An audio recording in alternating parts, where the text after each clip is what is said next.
Welcome to Entreprogrammers Podcast, the podcast for developreneurs, the podcast where you get to be a fly on the wall listening to real conversations of three developers trying to tackle the challenges they face as entrepreneurs. Okay, we're live. We are live.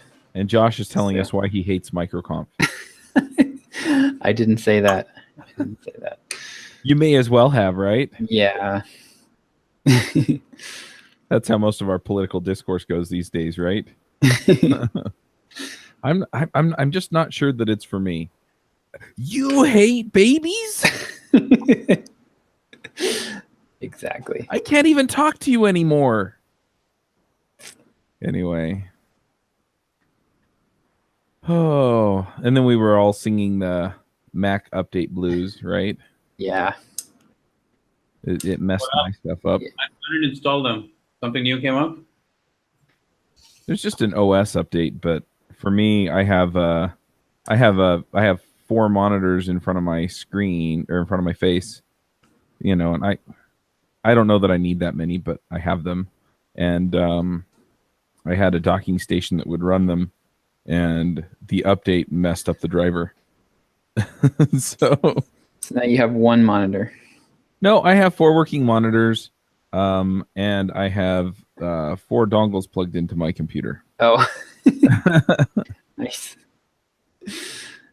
So, yeah. This whole podcasting thing's getting out of control too. Too many podcasts to manage, or? Yeah, I think I need to duck out of 1 or 2 more. Of course. Yeah. Anyway, so React Roundup is on Thursdays now, and Views on Vue is on Fridays. And it's just getting a little bit tough having one every day. I'd rather just record them all, you know, on like Tuesday and then Wednesday and just get them all done.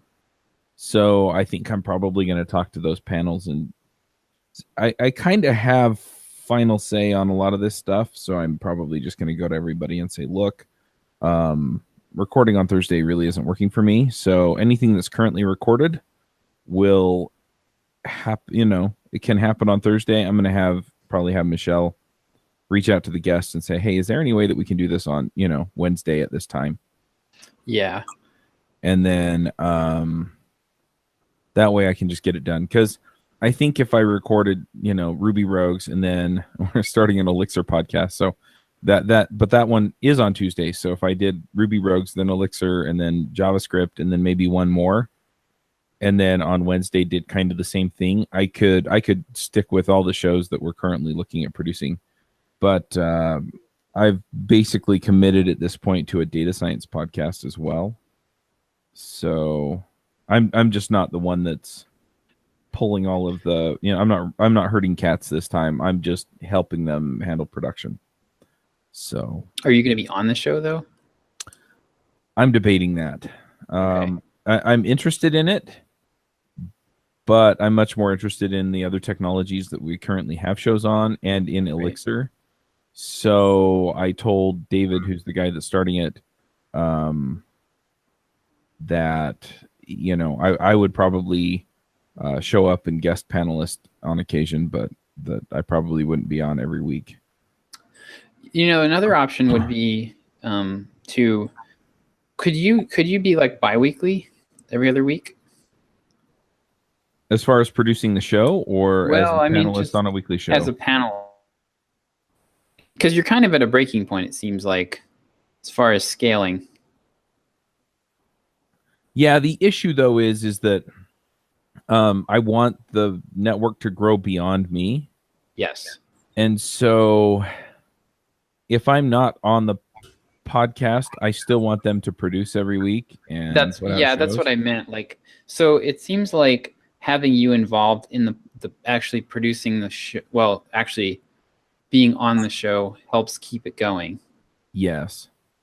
So you don't want to like step out completely, but also you're kind of at a breaking point where you can't scale up much beyond this and still be on the shows. So you might be able to rotate yourself more, and that way you'd be there to keep the momentum, but you wouldn't be pushing the car up the hill every single week.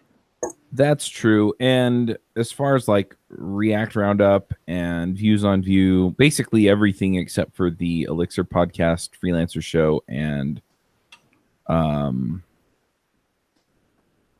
iFreaks. I mean, I'm the one that's lining up the guests and stuff anyway. Yeah.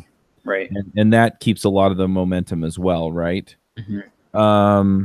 And I've switched over to Zoom for recording, which has also been a big deal because wasn't last week, maybe it might have been last week. It was either last week or the week before.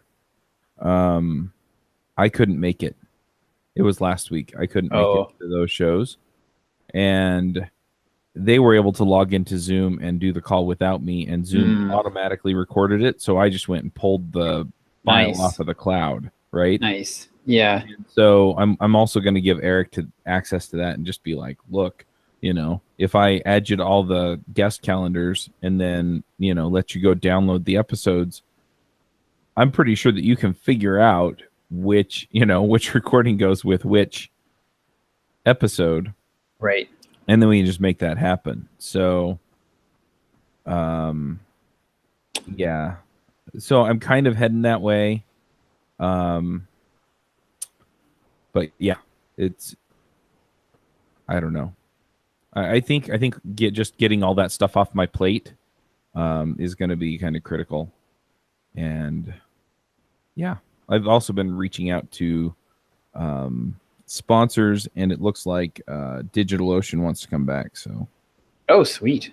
So I'm probably going to line that up. I should probably talk to you guys about lining up sponsorships for Entreprogrammers.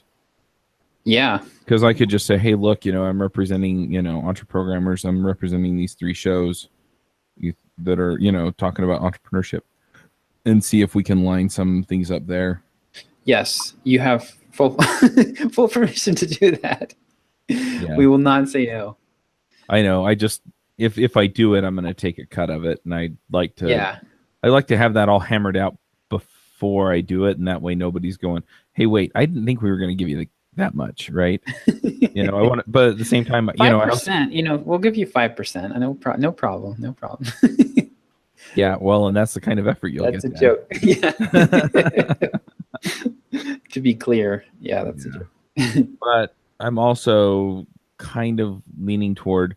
I think I'm going to pre-write some like sponsorship follow-up emails that are somewhat generic. And the reason I've been putting that off is because I keep adding stuff to Podwrench, and then I'm like, oh, I want to change the way that I send the email to them, right? Saying, hey, go check out this feature, or I added this thing to it, or stuff like that. But I think I'm just going to write it out for the process as it stands, because then what I can do is I can turn it over to Michelle, and I can basically say, here's... I'm going to set things up so that you get notified whenever somebody sets up a sponsorship call appointment. And that way she can move them along if it doesn't just auto move them through Zapier on Pipedrive. And then she can just auto follow up with them every week or every 2 weeks. Mm-hmm. And I don't have to go in because, half of what I'm doing with the follow-ups is essentially that. And if I've written the email, I don't have a problem with her sending an email that says, hi, we've blah, blah, blah, blah, blah. Thanks, Chuck. And we can line that up. So anyway, I didn't mean to just dive into all my crap, but I've been kind of in the thick of it this week. And followed up with that. I've also, I also want to go and just get a list of conferences that I can go and do the interviews at, because I don't know if I told you this last week or not, but... Last week was just me whining the whole time, so probably not.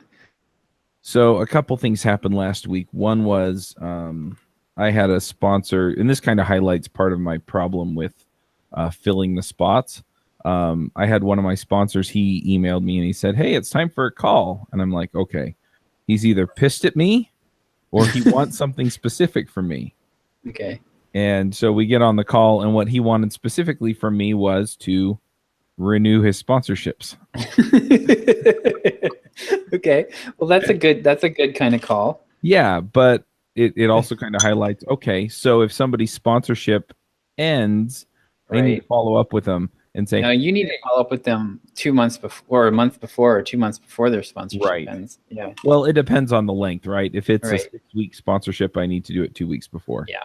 If it's a 3-month sponsorship, or quarterly sponsorship, then yeah, I need to follow up with them a month before. And so that kind of highlighted that for me as, oh, okay, I need to be on top of this. But yeah, I think I'm going to build some mechanism for that into PodWrench. Yeah. That just it kicks me in the head and says, hey, you need to go follow up. That would be the easiest thing to add, the lowest bar, because it's just a built-in email. Yeah. The flip side of that, though, is that eventually what I'd like it to do is I'd like it to email them and say, your sponsorship's about to end. Here's a proposal for a similar sponsorship for the next however many weeks. Nice. And once I get the sponsor or the proposal piece together, automating that is kind of an easy-ish next step. Especially Nice. if I can get in and say all of these sponsorships are part of the same sponsorship order, then I can just have it go and basically duplicate the order and give it rules for upgrading or downgrading placements and things like that. If, for example, if they bought all mid rolls this time, which is what Linode did, and some of the mid rolls get taken next time, they get picked up in the meantime because I haven't been reserving those for future stuff. Because if somebody else wants to come in and give me money now for it, I'm going to let them. But then it can send them a proposal that says, you're going to get 3 pre-rolls, 1 post-roll, and the rest of them are mid-rolls, and have it smart enough to figure that out. Right. And then if some of those get picked up and it's got a pending proposal, then I also want it to update them and just send them an email and say, look, we've updated the proposal because these spots got taken. And I think that'll create a sense of urgency with them. Right. To hey, if you want what you ordered last time, you need to move because they're disappearing. That will be fantastic. Yeah. And then I think I'm going to have Michelle. So Michelle's helping me fix up some issues on the website. But I think I'm also going to have her next week do some research and get a list of conferences that are big-ish or somewhere where I want to travel to.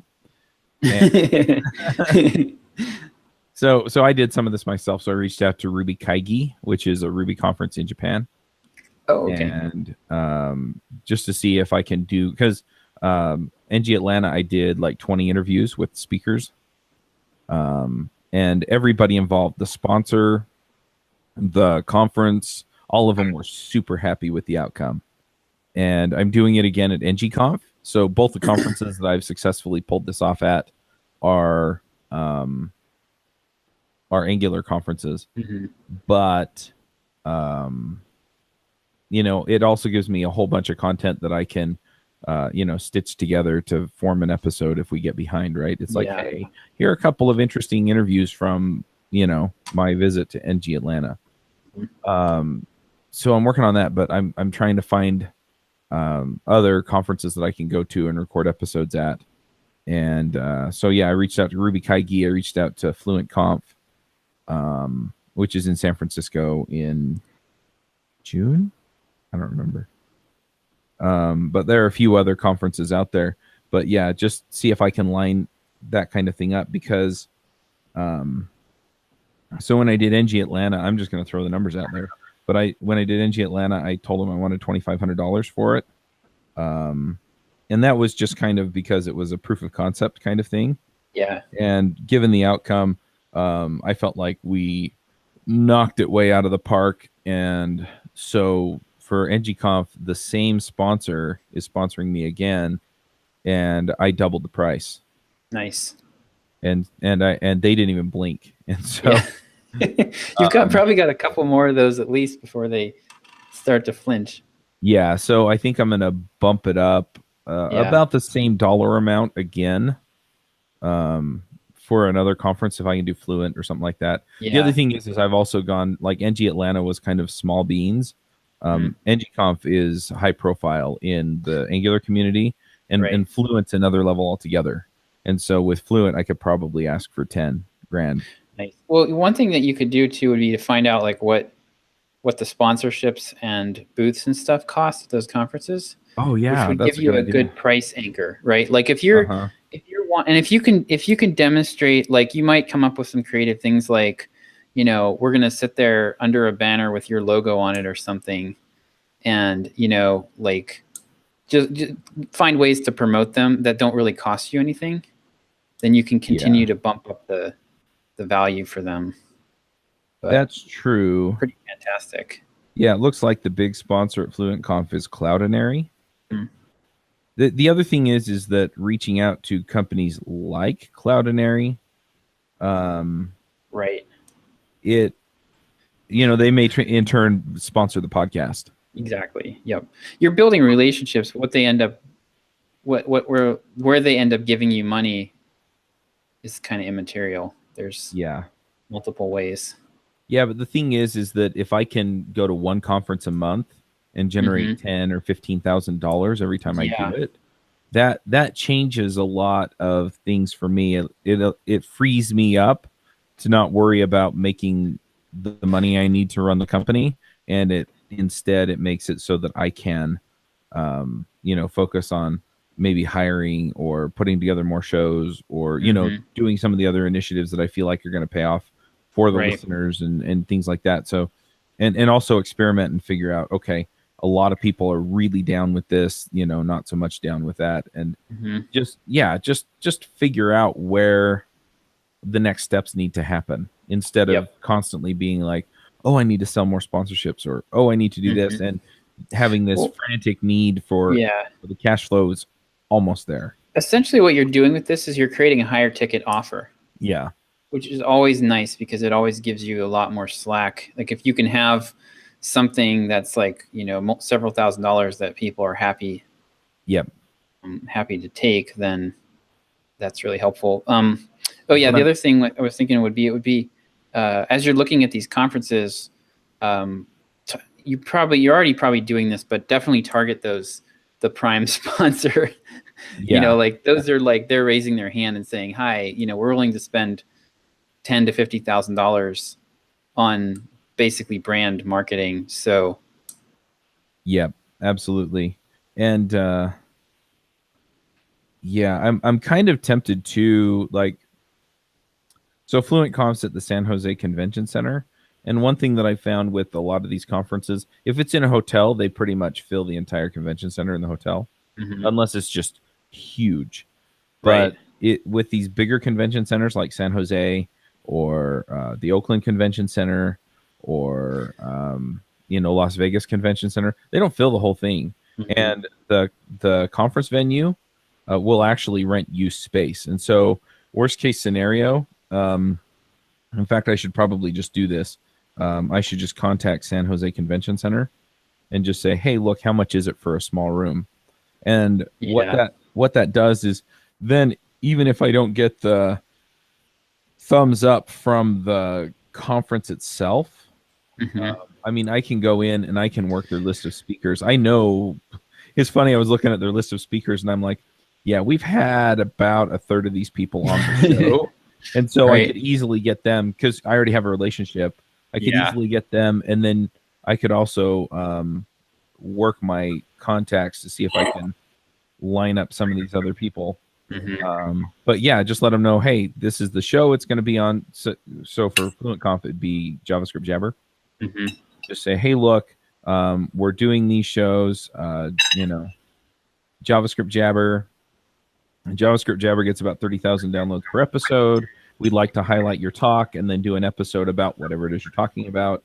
And and then even if I don't get the blessing from the conference themselves, you know, I can work it out with the speakers. And then we've got a whole bunch of content that we can put up throughout the year.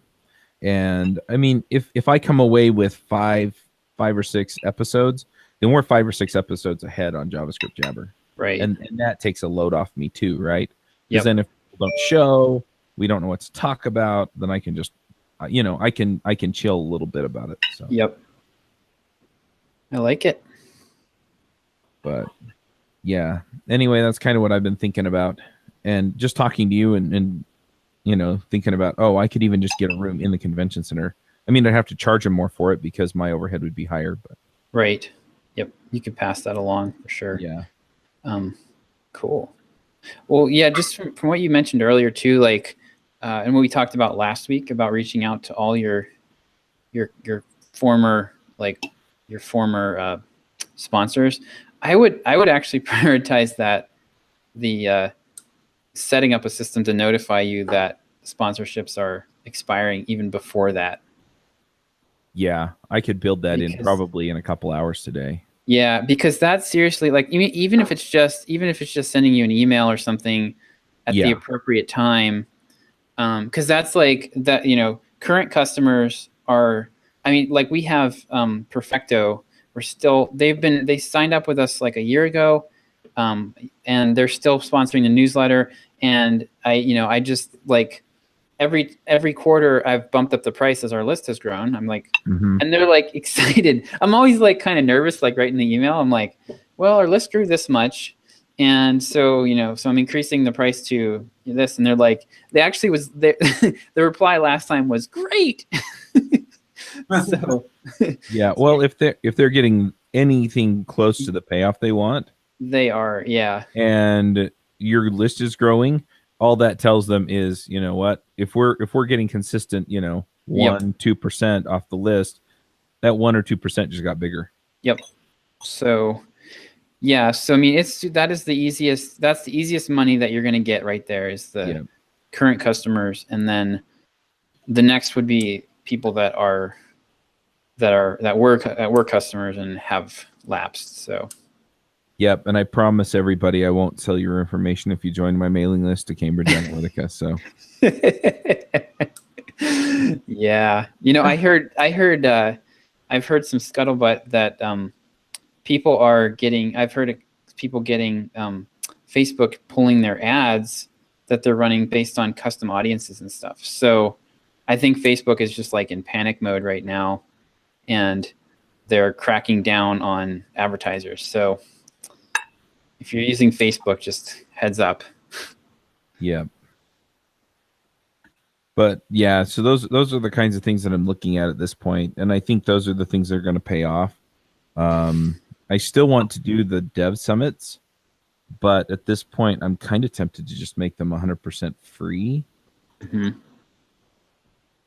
and just use them to build my list. And then what I'd like to do instead of selling a ticket is come up with some other offer that I can make during the conference. Right. And so I can say, hey, look, here's this package, of videos or courses or whatever. And, so if it's a JavaScript focused deal, then I can do that. Well, I mean, even even if all you did was build a big segmented list and you did a periodic affiliate offers, like that would probably be an easier sell than the conference tickets. That's true. And I could set up the automation so that, when they get on board for the conference, it essentially does. Yeah, it sends updates about the conference leading into the conference, and it also, it prompts them to do things like subscribe to the podcasts. Or, well, and you could also, the other thing you could do would be to have the affiliate stuff, right? Yeah, you could also just use the email list as another thing that you can sell sponsorship on. That's true. Because if you did a weekly newsletter that was just a roundup of the blog post content, like we do, and I could sell sponsorship on that. You could sell sponsorship on that. Yeah, that's where we on all of our emails we only sell it on the newsletter because that's pretty generic, and it seems to make sense versus like to just have random emails go. Well, I certainly don't want any email that's selling something It's like a product or an affiliate offer. I don't want any sponsorship on that because it's another call to action. So how much is your sponsorship? For how much are we charging? Yeah. I think right now we're charging like 20. Is that like? It's like we end up getting about thinking it's like $2,500 a month. Do you base that on a CPM? So it's just the list is, Yeah, I forget what the number was. Per month, so $600 per email. What's that? $600 per email? Something like that. Yeah, it's 6 or 8. All right. Not What's more. that? How many emails are you sending per month? So those newsletters are going to 54,000 per week. Any other email that gets that promotion, or it's only the newsletter? Only the newsletter list. But the newsletter goes to anyone who's not currently going through a sales sequence. Right. So you only get the emails, and then when you're done with that, you start getting a newsletter. So we're not diluting the sales emails. No, I just wanted to see how much you guys are charging in terms of dollars per. Yeah, I forget what the CPM was. I had figured it out. I mean, and it was just a starting point too. Like you can, if you get like Chuck has, the problem was we didn't have a ton of people coming to us for that already. So if in Chuck's case, you can just throw numbers out there and start high and work your way down until somebody says yes. Yeah. And then you have your starting point. So, and for the right people, like if they're smart, like the Perfecto is doing it right. They're producing content. They're doing basically guides like ebooks. And so what we're doing is driving opt-ins for them. Right. And they're very happy. I forget what they told me the CPM numbers for them, or the CPA, cost per acquisition numbers, were pretty good. So they're happy. So if you can find people that have that approach, they love email. It's not so great for just like branded stuff, I don't think, but for call to action type advertisers, it works well. I should check your email. Take a look at what you guys send in there. Yeah, we just got this big, ugly, gray box at the top of the email, and they get several hundred clicks per send. Okay, so how many are you getting per send? Do you know? I could tell you. Yeah, let me look. Oh, I can give you an average. What I'll do is I'll look at the. So we just started. I'll look at I use Pretty Links for. Yeah, I love Pretty reporting, so I can see how many clicks we're getting. The developer of Pretty Links is here in Salt Lake. Oh, really? Yeah, you know Bill Williams. He's a good guy. Oh my goodness, it's such an amazing. I love this tool. Yeah, he and his company put that together. Yeah. So the most recent one that we set up for them, looks like I created it on the 15th of March. So that was so it would have. I think it's gone out probably 3 or 4 times now, and we've driven 1,494 unique clicks. So you can get some idea of the cost per click on that. Is pretty decent. It's like 1,492 clicks on one email? No, that's like 3 or 4 emails. For the whole month? Yeah. So per click. So do you have a way for that to be automated, or do you just manually change it if you ever get a new sponsor? I manually do it. It's not hard in Drip. So basically in Drip you can do, they added, this is something I'd asked for like 2 years ago, but they added the content snippets. So what I do is I have a template with a content snippet in the template, and then I just go in and update I have to do it by hand because I have to format like I format the ad into HTML, so it's got like a header and it's in a box, and it's a little bit of work. It takes me maybe 10 minutes when they send me a new ad, and they do that like once or twice. They do that probably 2 or 3 times a quarter. And then I just update the content snippet, and then it just rolls out into the new email automatically. So it's not it's not a huge hassle at all. Easy, and definitely something that could be easily outsourced. If I had a volume of them, I would definitely outsource that. But Well, you can actually do more than one, right? In this case, what's that? We could do more than one? you couldn't because you can only do one sponsorship per. Yeah, we are only doing one. Well, now that's not set in stone. That's just how we're doing it. What you could do, Peter Cooper is the pro on this, and he's got a longer newsletter that's like a weekly, his like Ruby Weekly, JavaScript Weekly, and they've got like probably up to 5 slots per newsletter, I think. And they charge more than, honestly, I think they charge more than I do for our primary. So I kind of based mine off of, I looked at their CPM and I kind of put mine in the same ballpark, but they're higher than we are, I think.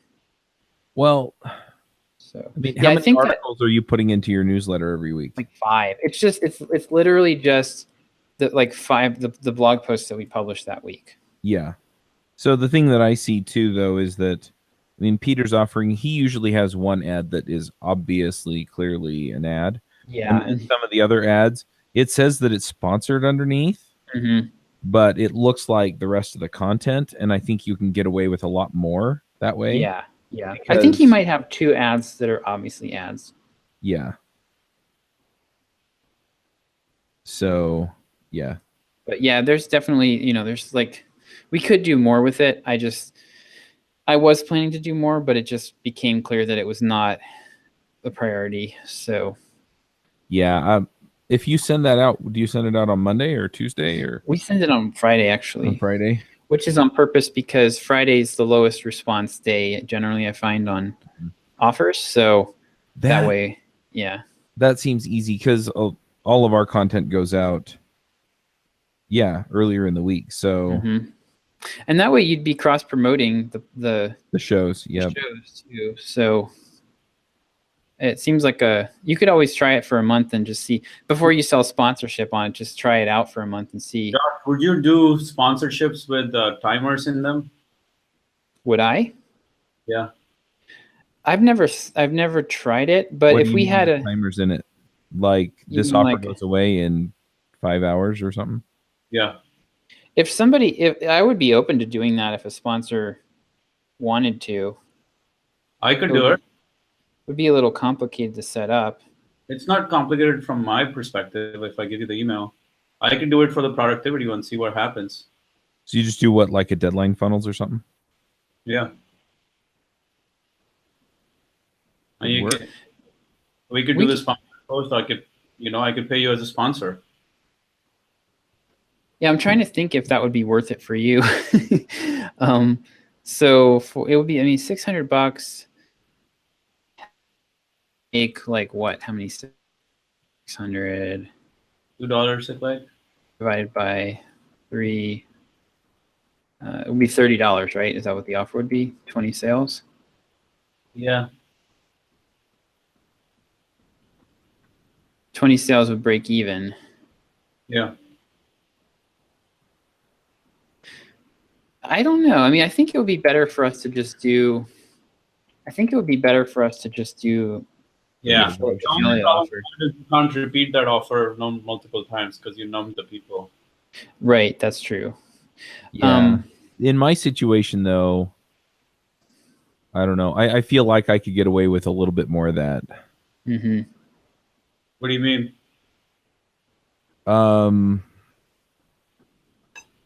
As far as time boxing the offers? Yeah. Because most people are looking for specific content from specific shows every week.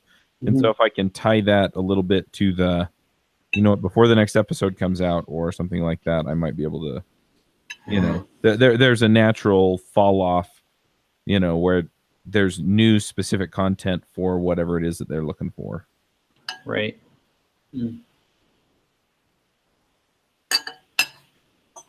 Interesting. Yeah, it might be difficult to do it on a regular basis. That's the problem with stuff like this, with a deadline offer. Yeah, I do really like the idea, though, of doing the affiliate offers. Yeah, they are Affiliate offers are much more definite real sales and real revenue. Yeah. Yeah, it's nice because it's kind of nice for both parties because there's no risk for the affiliate, or it's low risk for the affiliate, and then Right. for They you, don't pay out until they've gotten paid. yeah, you're taking most of the risk, honestly. But if you do the work, you can actually make more. Like there's no way Manny could pay us $7,000 to do ads for him, but he can pay us half of the commissions we generate, and then that works for both of us. So I think we could probably, like, he'd probably be comfortable maybe $1,000 or $2,000 for a campaign, but beyond that, it starts to get, when you're a smaller business, it starts to get kind of. Yeah, you need predictability. Yeah. Yep. Yeah, I feel you. Interesting. So I'm going live with my meditation product next week. Oh, sweet. Yeah, that's going to be exciting. We've been doing some pre-content over the last week or so on a lot of meditation stuff. Are you launching it to your list first then? Yeah, list and YouTube audience. It's like I'm trying to, like, part of me wants to go with like the whole idea of just not offering any kind of discount, but having expiring bonuses. Mm-hmm. That's the urgency. But then I'm thinking, since this is the first time around, price urgency is probably the best way to get sales. So I was listening to a really interesting interview recently about this, and what the guy was saying was that part of the reason people get confused about some of these strategies is that there's different strategies that work in different markets depending on where you're positioned. And he was saying that, like, what a lot of people do is they'll get comfortable at marketing in one area, and then they'll change streams and try to use the same tactics, and it doesn't work. Mm-hmm. And so the whole bonuses thing, what his contention was that bonuses are what you use when you have an upscale brand in an upscale market. Because if you discount in an upscale market, you damage yourself. And if you're in more of like so it would be more like Tiffany's, right? Tiffany's or Lexus or, Tesla, they don't want to, like, Tesla never has, 33% off President's Day sale, right? Like they'll give you crazy stuff. Like they might give you, I don't know, like a cruise, if you buy at a specific time, but they don't usually discount. And he had a guy that he knew that worked in some kind of like business to consumer sales, and then he went into consulting, like high-end consulting, and he went in and he did a proposal for the president of this company, and he, like, I don't know, he said like, $50,000, we'll do all this stuff for you. And then the guy's like, let me get back to you, I'll think about it. He's like, well, what if I take $10,000 off? And the guy's like, get out of my office. Like that just isn't how how things are done in that market. So anyway, where I'm coming around to this is I don't even know. I'm not sure that the bonuses without the price discount help as much for us as they would. I don't know that we're in that kind of market where the bonuses would be more effective than the price discounts. Yeah, I think that's actually what I was thinking about. I was thinking about the idea that people who have the $2,000 products, they are consistently able to do that. That's their urgency. They don't do price discounts, but they'll do bonus expires and then cart close, right? Yes, exactly. That's the thing. I think if you're not going to do a price discount, the best thing to do is to have the whole freaking thing shuts down and you can't get in. Like they have actual scarcity where like you cannot, like Brian Dean just did this with SEO That Works. He was charging $1,000 for the intro level that I bought, or $2,000 or $5,000 for the top package.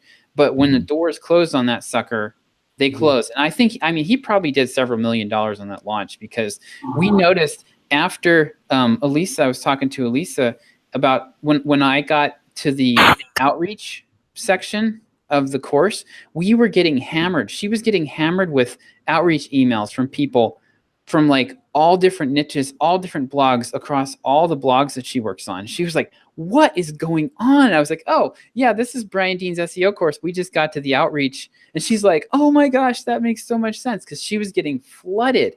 Like we get a lot of them normally. We get several a day, but she was getting like, you know, dozens and dozens of these emails.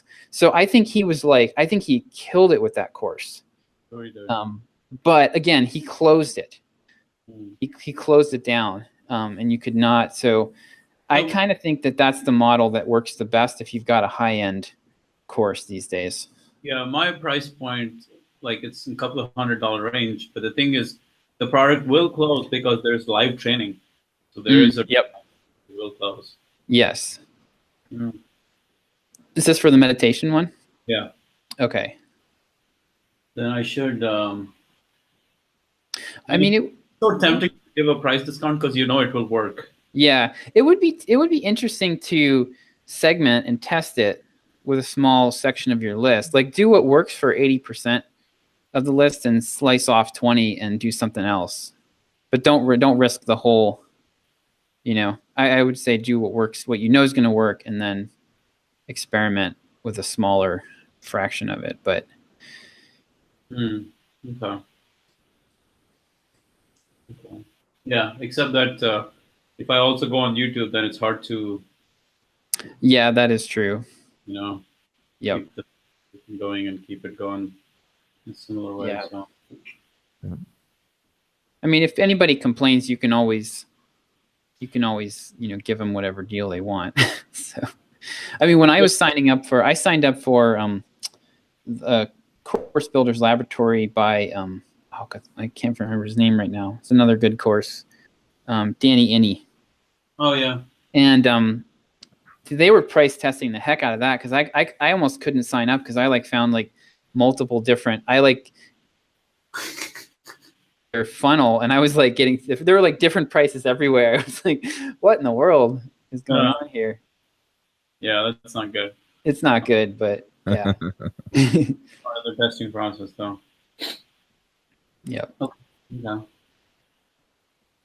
But yeah, I mean, I'm not sure. I think like for a boot camp, right? Like a $15,000 boot camp, that's where I would probably lean more towards bonuses and stuff versus, especially when there's hard costs involved with fulfilling it, where you don't want to like, you know, you've got, they have to pay their mentors. They've got like a whole team, you know, so it's profitable, but they don't want to like slice into the profit too much. Yeah.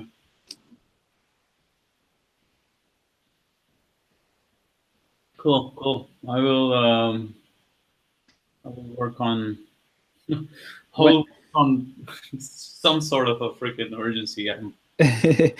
When's your launch? Is it this week? This coming week?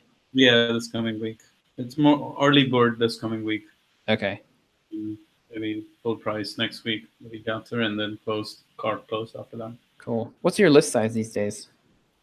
Around 10,000. Okay. Yeah.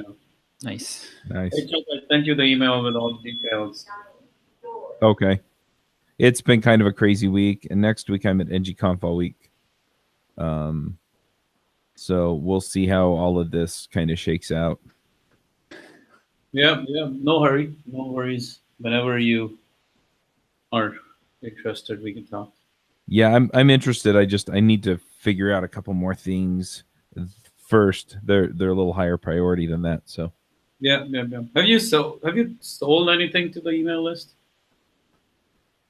Not a lot, not super successfully, but I think Most of the affiliate offers.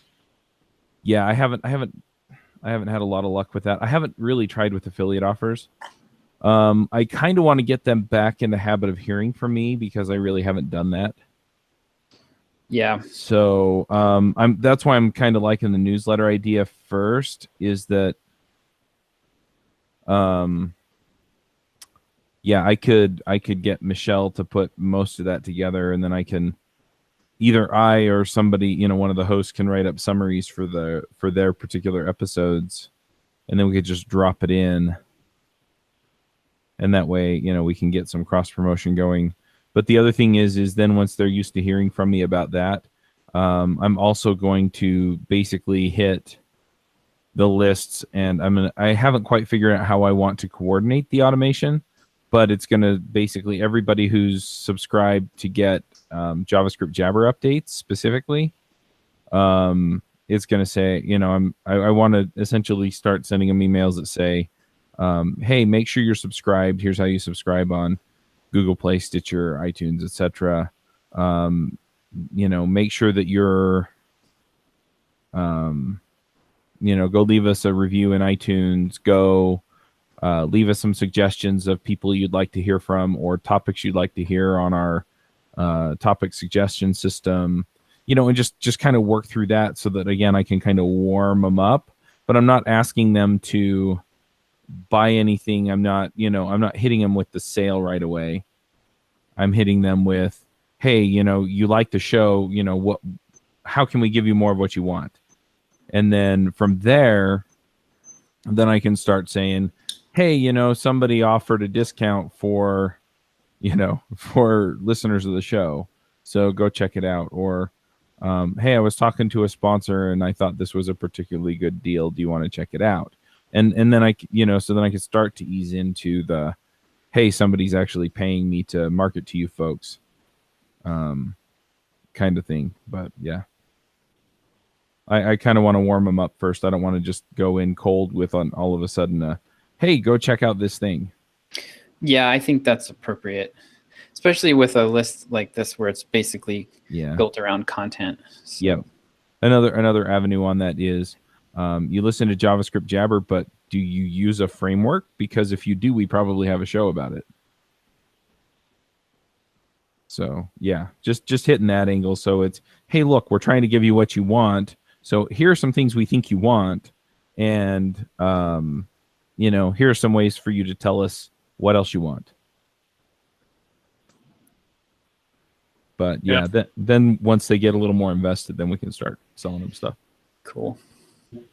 Hey, by the way, what do you just go to this website I shared with you, vshred.com, or maybe look at its analytics or similar web or whatever, and give me a ballpark number of what do you think they made last year revenue. Okay. Good game. I assume that you have inside information here. I do. Two of the guys I know from like 7 years ago. So they're in the fitness space. They are. Let's look at. Their analytics. It's funny because I have DevLifts as a sponsor for Ruby Rogues, which is a diet and exercise plan. I'm actually going to guess that their Elixir rankings and stuff is not going to be very high.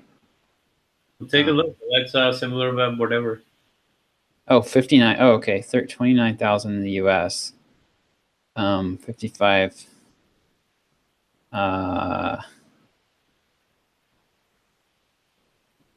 I mean, I'm going to guess that they're probably in the 5 to 10 million range.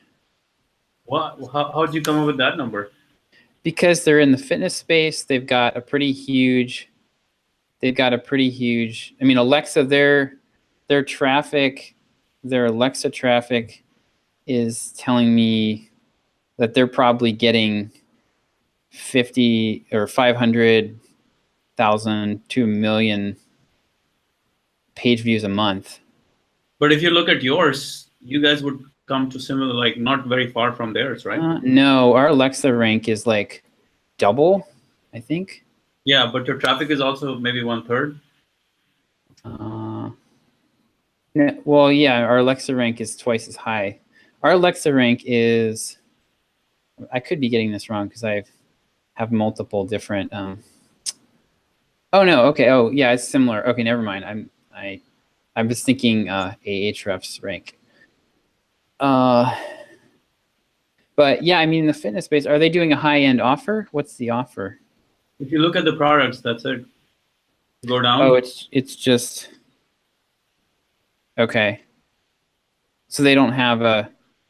Do they have like a in-person, any kind of in-person, or is it just? No, it's just info products. Okay.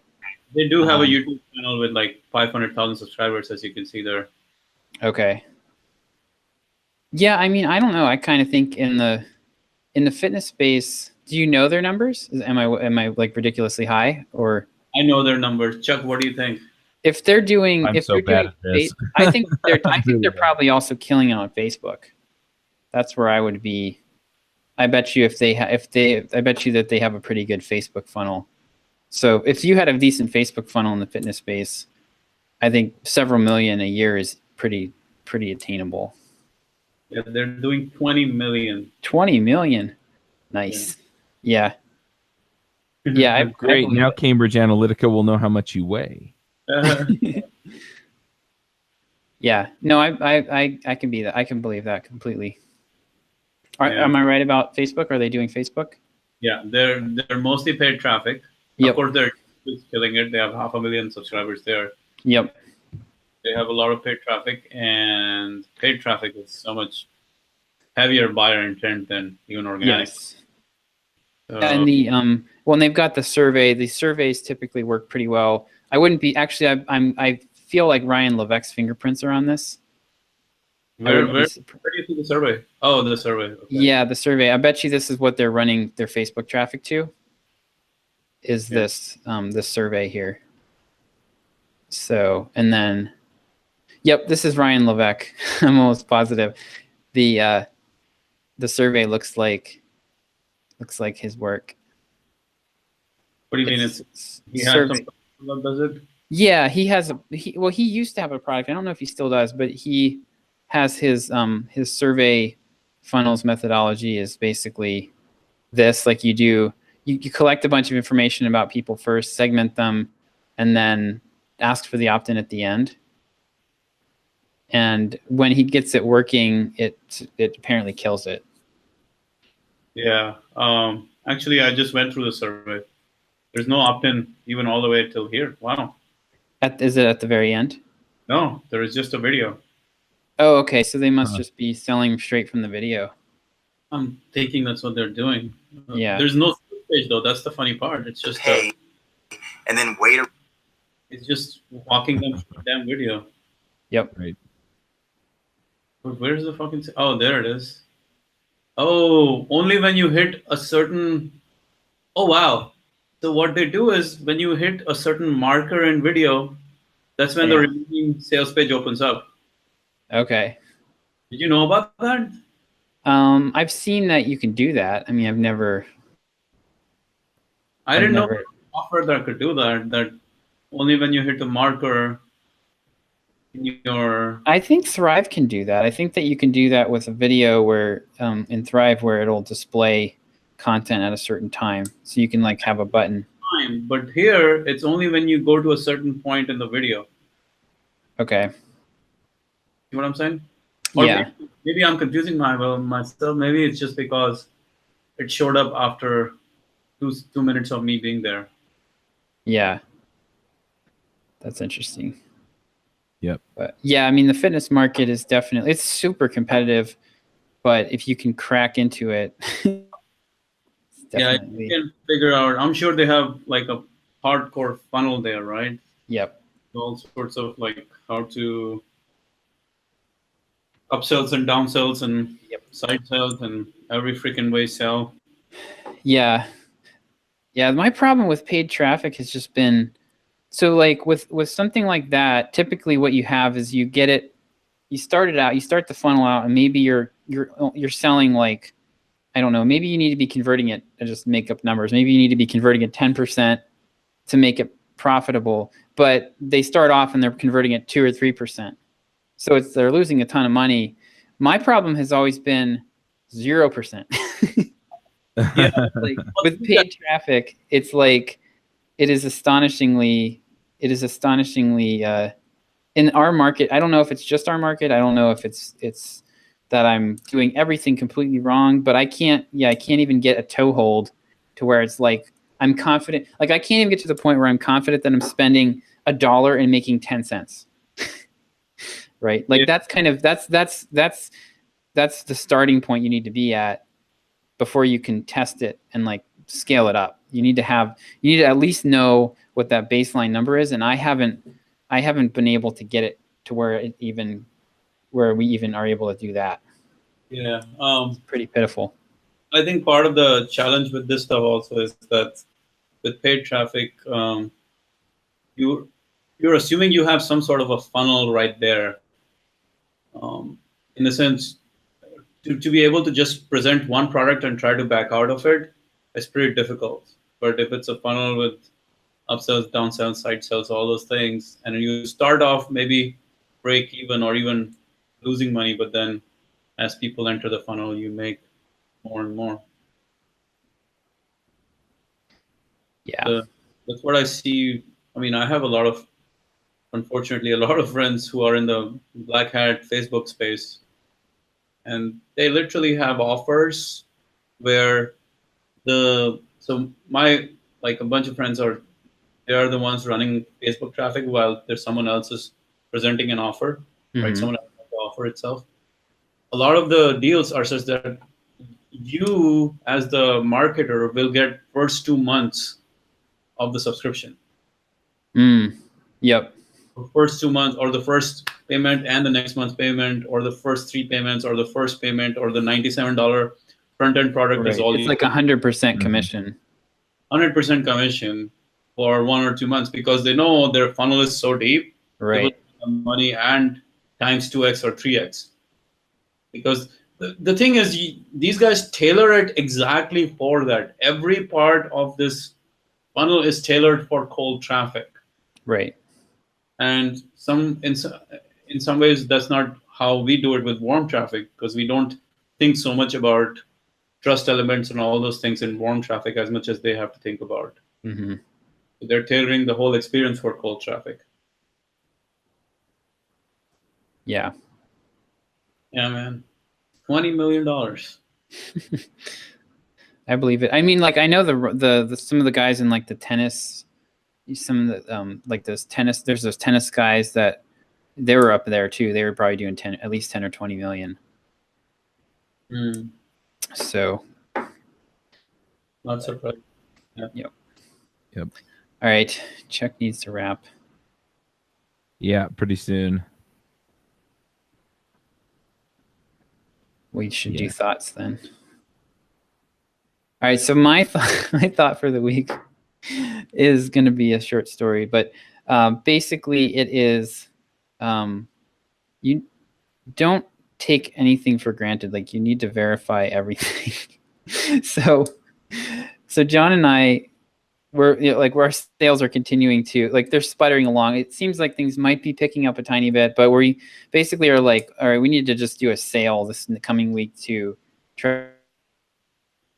So I was talking to John on the other day, and he was like, yeah, actually, this is a perfect time. Let's do it next week. It's a perfect time because it's Memorial Day weekend. It's not Memorial Day. Oh, yeah.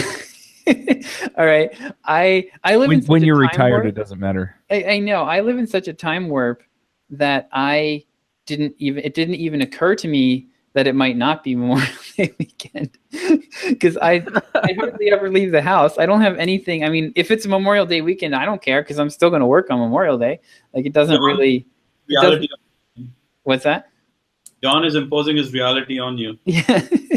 So anyway, we're I'm motoring along. I was working this week on getting this Memorial Day sale ready, and I was like, okay, I need to pull some emails out and just tweak them. I'll probably reuse them, but I'll tweak them so that it's like for Memorial Day and everything. And then,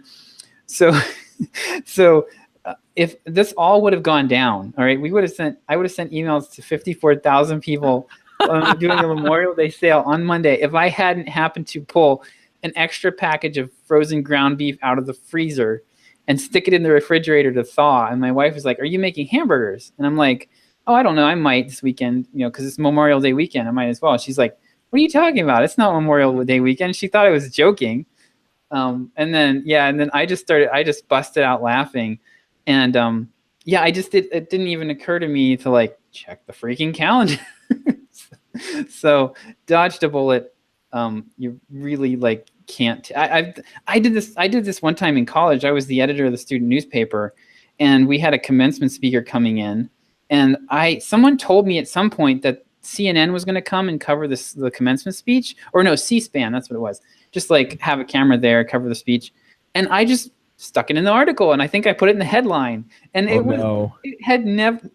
was never even a remote possibility. Like I don't know where, I forget who told me, but it was not even in the cards at any point. And so like the faculty was just like ribbing me about it all commencement week, like, oh, where's the C-SPAN camera, Josh? It was, oh my gosh. So anyway, yeah, don't take anything for granted. Oh no, don't let John impose his reality on you. He's now a retired old man. Yeah, he's like, well, we were only a month off, so almost 2 months off. Yeah, yeah. Well, good times, guys. I have a thought. Or do you have a thought, Manny? No, I don't have a thought yet. Okay. So last night, I was doing important things. I went to a school board meeting, and I went and played D&D with a bunch of friends. And priorities, right? Yes. I was late to D&D because of the school board meeting, so I guess there are priorities there. But anyway, we played for an hour or so, and then we wound up talking for like 3 hours about belief and religion and politics, and it was mostly around just why do we believe the things we believe. And we all have the Utah Mormon background, and but we all have different perspectives on it. I think two of us actively attend and participate in church, and one of the guys mentioned that he had basically left the Mormon church, and then the other guy was talking about some of his struggles with some of some issues around some of the social aspects of the Mormon church. And anyway, it was really interesting just to dive in and really just have a deep conversation about, okay, why do we believe the things we believe, and what are the motivations for the things that I do, and where does the responsibility lie for the things that I'm dealing with, and the choices I make, and all of these different things. And I don't know that we came to any conclusions as a group, but they're also not conversations that I feel like I can just have with anybody, right?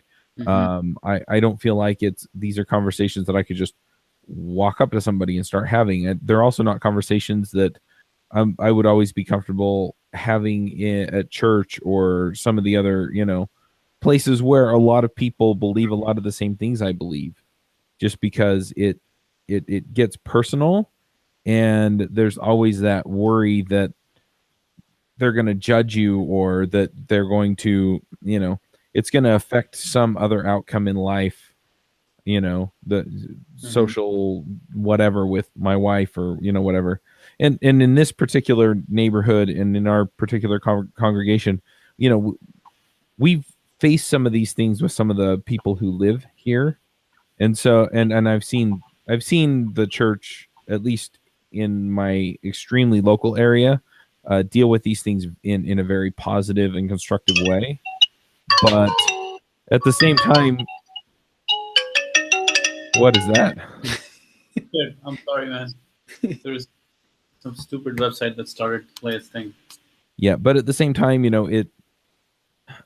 I don't know that we're always comfortable exploring some of these areas that make you uncomfortable, or that you don't have the answer to, or that you're not, you heartily disagree with, but you don't want to disrespect somebody else. Mm-hmm. And so, the masterminds kind of do that a little bit for you with business, but I would just encourage people, Josh, it sounds like you need a friend anyway. I don't get out. Nobody tells me it's not May.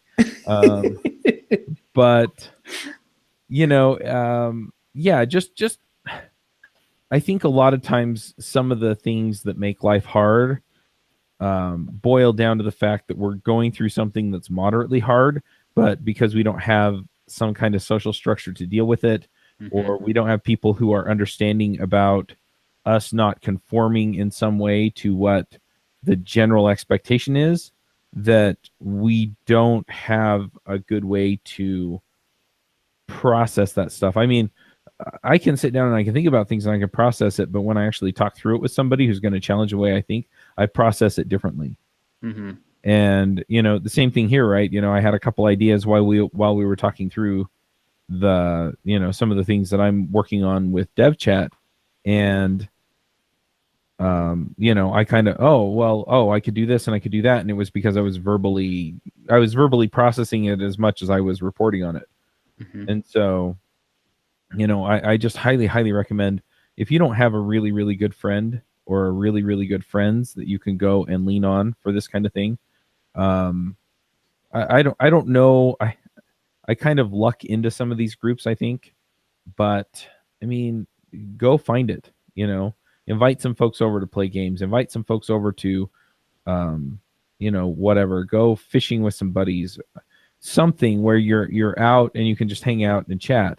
I have another group that I play board games with once a month, and it's kind of the same thing. We didn't get quite as deep as we did last night with this other group, which is really funny because the board game group is actually people that I go to church with and I see on a regular basis, and my kids play with their kids. And so you would think I would have a closer relationship with them this way, but it's a different kind of relationship with these other folks. And so, just, I guess my thought is just go find a friend that cares about you no matter what you do or say. I mean, unless you get personal with them or something, you say something personal about them. But most people, they're good that way, but still want to help you explore what you actually believe and who you actually are and how you perceive yourself. And it helps if they have a good pocket calendar. Yeah. Look, Josh, this is today, and this is Memorial Day. Oh my gosh. All right. I kind of like where Chuck is going with this, so I'll just add to it. That I go on these walks with one of my buddies, where we just literally go hiking or walking for like an hour, 2 hours, 2.5 hours, like 6 miles, 7 miles, and we're just talking about business.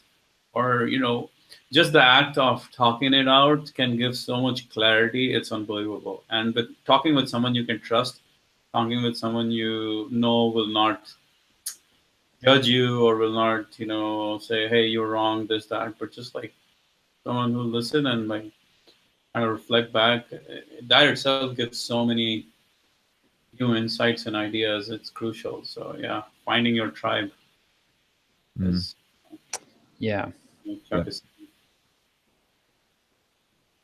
cool. All right, guys. Well, see you next week. Yep, back in a week. Next week is ngconf, and I'm not 100% sure where I'll be, so I may or may not be here. Okay. I can probably finagle it, but I'm not 100% sure. So I guess we'll see you after Memorial Day then? Yeah. All right, guys. Peace out. Same bat time, same bat holiday. See ya. Wanna start a business, but you just know how to code. Listen to John, Josh, and Derek as we figure it out. We are the Yantra programmers, and we'll teach you straight up to be